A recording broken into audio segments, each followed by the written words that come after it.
Hello, Bay Broncos. It's Mrs. W, and this is our Friday video coming on a Wednesday because I'm out of town on Friday and we have no school on Thursday.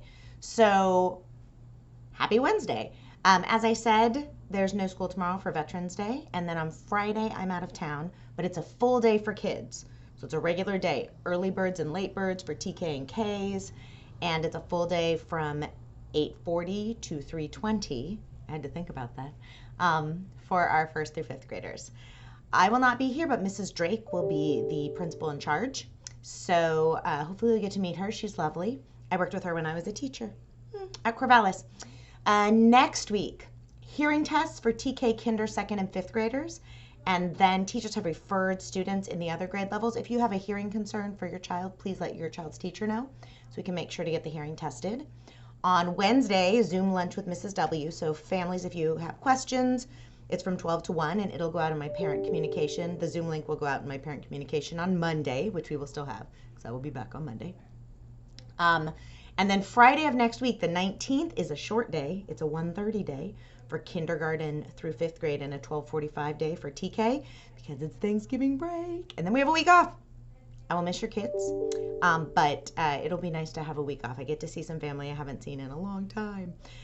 We do have a food drive going on right now, so if you're willing to donate food, please bring them to the front glass doors. And then don't forget cookie dough fundraiser. Feel free to hit up your family during our week off if you gather, and let's raise some money for our school. So if you have any questions, please let me know. I am not available again until Monday. I'm out Thursday, Friday, Saturday, Sunday. I'm going to prioritize spending time with my family. I'm going to try really hard to not check my email. We're going to see how that goes.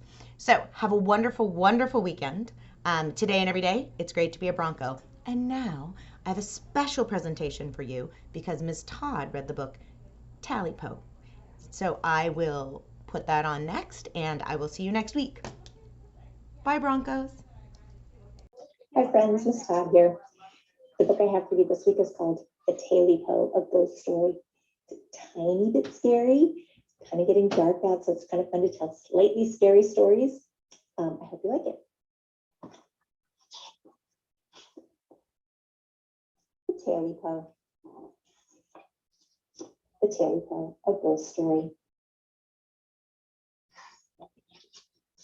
A long time ago, an old man lived by himself in the deep, big woods. His cabin had only one room, and that room was his parlor, his bedroom, his dining room, and his kitchen, too.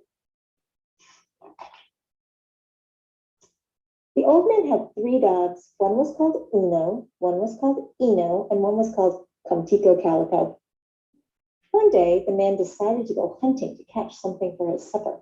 Here, here, here, he shouted to his dogs, and they came bounding off the porch, eager for a chase.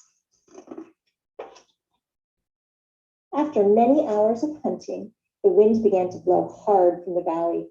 It'll be dark soon, the old man said, and all we've caught is this skinny rabbit. He headed home, afraid he might go to bed hungry that night. The old man cooked and ate the rabbit and gave the bones to the dogs.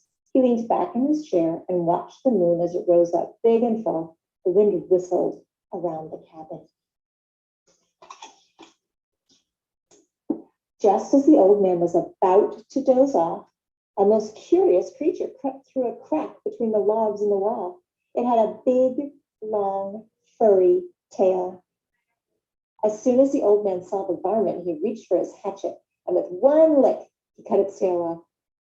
Before the man could raise his hatchet a second time, the creature slipped out through the crack and ran away. The old man was still hungry, so he took that big long tail, cooked it, and ate it.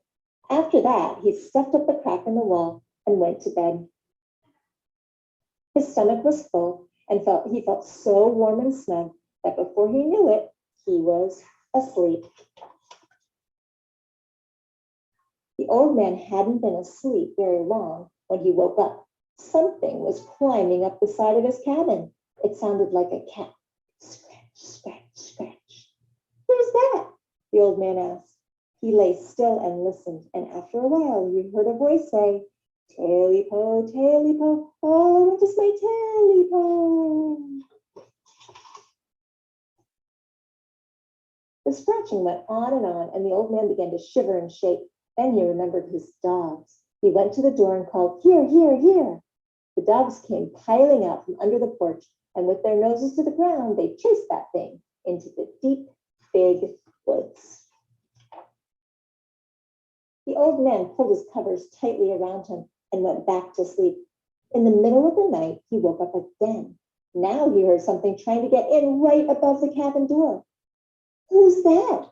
he called. "And what do you want at this time of night when all good folks should be in bed?" He listened, and he could hear it going, scratch, scratch, scratch. Then he heard the voice say, "Tailypo, Tailypo, I'm coming to get my Tailypo." The old man was so scared he couldn't stand up, so he called his dogs from his bed. "Uno, Eno, Comtico, Calico, here, here, here." And those dogs came bursting around the corner of the cabin. They caught up with that wild thing at the gate and tore the whole fence down trying to get at it. Then they chased it into the swamp. At last, all was quiet again. With a weary sigh, the man went back to sleep.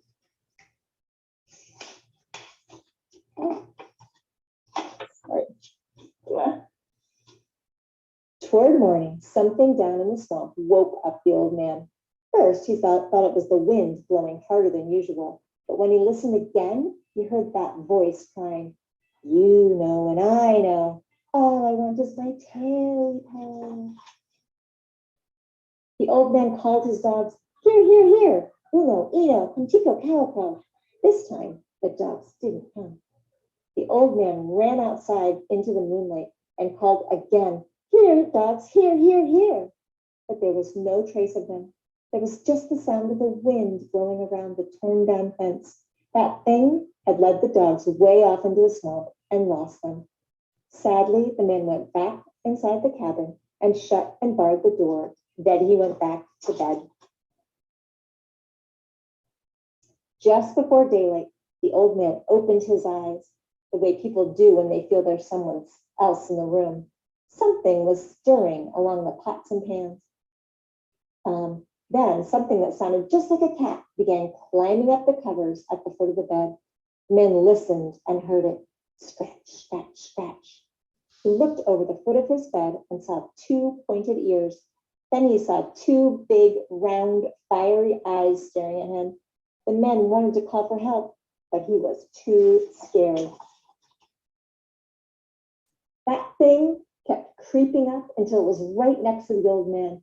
Then it said in a low voice, "You know and I know. All I want is my Tailypo." The man sat up and pulled the covers over his head. All at once he got his voice and said, "I haven't got your Tailypo." "Yes, you have," said the thing. "Yes, you have." And it jumped on top of that man and scratched everything to pieces. Now, there's nothing left of the old man's cabin in the deep, big woods except the chimney. But folks who live in the valley say that when the moon shines and the wind blows, you can hear a voice say, "Tailypo, Tailypo, now I've got my Tailypo." I hope you liked it and it wasn't too scary.